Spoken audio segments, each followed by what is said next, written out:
हिंद, आपका स्वागत है हमारे न्यूज चैनल न्यूज एवं उज्जवल टाइम में। कृपया चैनल को सब्सक्राइब, लाइक, शेयर, कमेंट जरूर करें। जय हिंद। लिखेंगे सच, दिखाएंगे सच्चाई, चाहे मेरी गर्दन पर तलवार ही क्यों न रख दो। मौत एक ही बार आनी है। आप देख रहे हैं न्यूज एवं उज्जवल टाइम से MHU अंसारी संपादक की खबर। दिनांक 11 जनवरी 2026 को राज्य कर्मचारी संयुक्त परिषद की कार्यकारिणी की बैठक संपन्न। JN तिवारी की अध्यक्षता में हुई बैठक। राज्य कर्मचारी संयुक्त परिषद उत्तर प्रदेश की केंद्रीय कार्यकारिणी की बैठक, जिसमें संबद्ध संगठनों के अध्यक्ष, महामंत्री, जनपद शाखाओं के अध्यक्ष, मंत्री एवं संयुक्त परिषद की केंद्रीय कार्यकारिणी के पदाधिकारी शामिल हुए। संयुक्त परिषद के अध्यक्ष JN तिवारी की अध्यक्षता में लखनऊ में संपन्न हुई बैठक में 100 से भी अधिक पदाधिकारी उपस्थित थे। बैठक के बाद प्रेस वार्ता को संबोधित करते हुए संयुक्त परिषद के अध्यक्ष JN तिवारी ने अवगत कराया कि आज की बैठक में 20 जनवरी के विधानसभा पर धरना प्रदर्शन एवं घेराव कार्यक्रम पर उपस्थित पदाधिकारियों ने अंतिम मोहर लगा दिया है। उन्होंने कहा कि 20 जनवरी को प्रदेश के विभिन्न विभागों से 20,000 से भी अधिक कर्मचारियों ने विधानसभा पर घेराव करने का एवं धरना प्रदर्शन कर मुख्यमंत्री को ज्ञापन देने का आश्वासन दिया है। JN तिवारी ने बताया है कि आउटसोर्स कर्मियों के न्यूनतम मानदेय पर अभी तक कोई स्पष्ट स्थिति नहीं बनी है। आउटसोर्स कर्मियों का शोषण लगातार हो रहा है। 30 दिन 12 घंटा काम लेकर 28 दिन का मानदेय दिया जा रहा है, वह भी मनमानी तरीके से। 2001 के बाद संविदा, वक्त चार्ज एवं दैनिक वेतन भोगी कर्मचारियों के नियमितीकरण की कोई नियमावली नहीं बनी है, जिसके कारण कर्मचारी एवं शिक्षकों में सेवा सुरक्षा को लेकर संशय बना रहता है। विभिन्न संवर्गों की वेतन विसंगतियों पर मुख्य सचिव समिति निर्णय नहीं कर रही है। कोरोना काल के दौरान काटा गया नगर प्रतिक भत्ता एवं सीज किया गया 18 महीने के महंगाई भत्ते पर भी निर्णय नहीं किए जाने से कर्मचारी नाराज हैं। JN तिवारी ने अवगत कराया है कि कैशलेस इलाज में भी प्रदेश के कर्मचारियों को लाभ नहीं मिल रहा है। उन्होंने कहा है कि प्रदेश के 40 लाख कर्मचारियों के परिवारों के 2 करोड़ 40 लाख मतदाता इस बार के चुनाव में निर्णायक भूमिका में होंगे। 18 जनवरी को एक बार पुनः ऑनलाइन बैठक करके समीक्षा करके विधानसभा घेराव की रणनीति बनाई जाएगी। JN तिवारी के अनुसार मुख्य सचिव कर्मचारियों की मांगों पर कोई वार्ता नहीं कर रहे हैं। प्रमुख सचिव कार्मिक के स्तर से भी कर्मचारी संगठनों से संबंधित कोई कार्य नहीं हो रहा है। मुख्यमंत्री जी को भी दर्जनों पत्र संयुक्त परिषद द्वारा लिखे गए हैं, परंतु शासन संज्ञान नहीं ले रहा है। ऐसी स्थिति में विधानसभा पर धरना प्रदर्शन एवं घेराव ही एकमात्र विकल्प है। 20 जनवरी को धरना प्रदर्शन एवं घेराव के बाद भी कर्मचारियों के आंदोलन का कारवां रुकने वाला नहीं है। उन्होंने कहा कि कर्मचारियों को फिर से एक बार जागरूक करके कर्मचारी हित में अपने अधिकारों का उपयोग करने के लिए तैयार किया जाएगा। 20 जनवरी को आंदोलन के अगले चरण की घोषणा भी होगी। आज की बैठक में राज्य कर्मचारी संयुक्त परिषद की आजीवन सदस्यता ग्रहण करने वाले समाज कल्याण एवं जनजाति विकास विभाग के 15 सदस्यों को सम्मानित भी किया गया।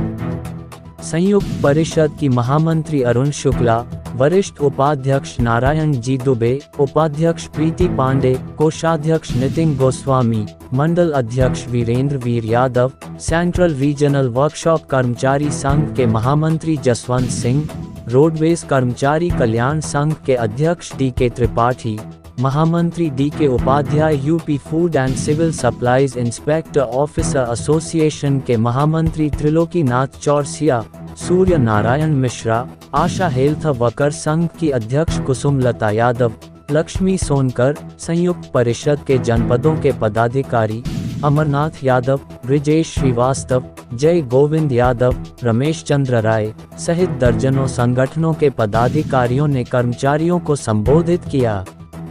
बैठक में 60 से अधिक संगठनों एवं 40 से भी अधिक जनपद शाखाओं के पदाधिकारी उपस्थित थे।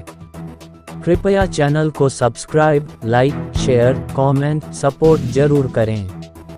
अपनी समस्याओं को हमारे न्यूज़ चैनल के माध्यम से सरकार एवं प्रशासन तक अपनी आवाज़ पहुंचाएं। संपर्क करें व्हाट्सएप पर। परिषद की आज एक कार्यकारिणी की बैठक कार्यकारिणी की बैठक सुबह 11:30 बजे चल रही है और करीब 2:30 बजे तक चली है। उसके बाद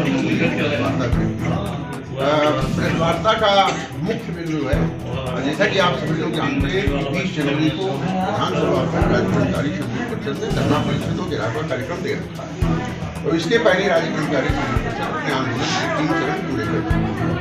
3 चरणों में पहले चरण में सभी कार्यालयों में जाकर कर्मचारियों के साथ संवाद स्थापित किया है। दूसरे चरण में जिला स्तर पर धरना प्रदर्शन करके जिलाधिकारी के माध्यम से ज्ञापन भेजा है। तीसरे चरण में मंडल स्तर पर मंडी सम्मेलन, प्रेस गोष्ठी या विचार गोष्ठी के माध्यम से अपनी समस्याएं कर्मचारियों तक पहुंचाई है और सरकार के रूप को स्पष्ट किया।